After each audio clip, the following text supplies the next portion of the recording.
बोलो सानी मैया की जय। दूर दूरिया कराऊं मैया जिया वाया सानी मैया, दूर दूरिया कराऊं मैया आवाया वे सानी मैया।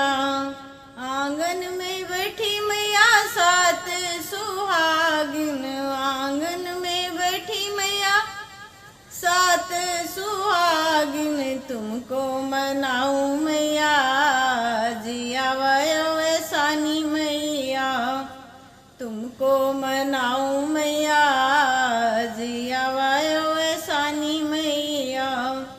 दूरू दूरिया कराऊं मैया जिया वे सानी मैया। आंगन लिपाय कलश दीपक जलाऊं, आंगन लिपाय कलश दीपक जलाऊं, आसन लगाऊं मैया आवाय वे सानी मैया, आसन लगाऊं मैया आवाय वे सानी मैया।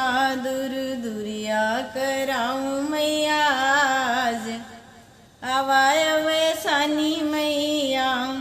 लैया चना गुड़ के कोरा लगाऊं, लैया चना गुड़ के कोरा लगाऊं, कोछे भराऊं मैया आवाय वे सानी मैया, कोछे भराऊं मैया आवाय वे सानी मैया।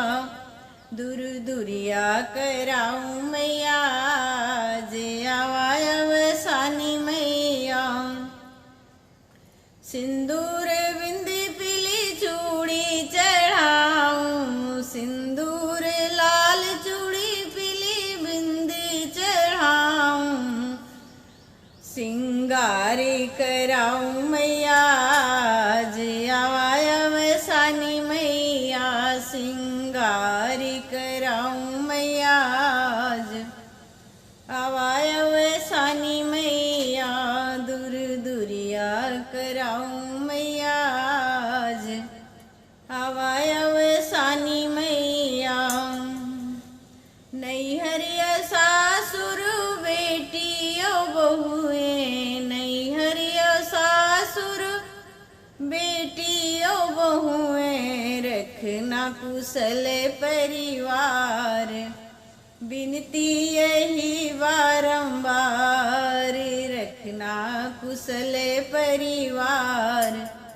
आओ सानी मैया दूर दूरिया कराऊं मैया आओ सानी मैया, दूर दूरिया कराऊं मैया आओ सानी मैया।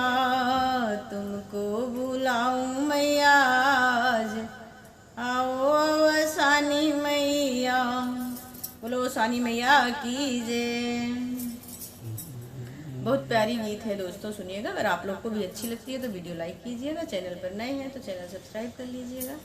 बहुत बहुत धन्यवाद। बोलो प्रेम से जय माता दी।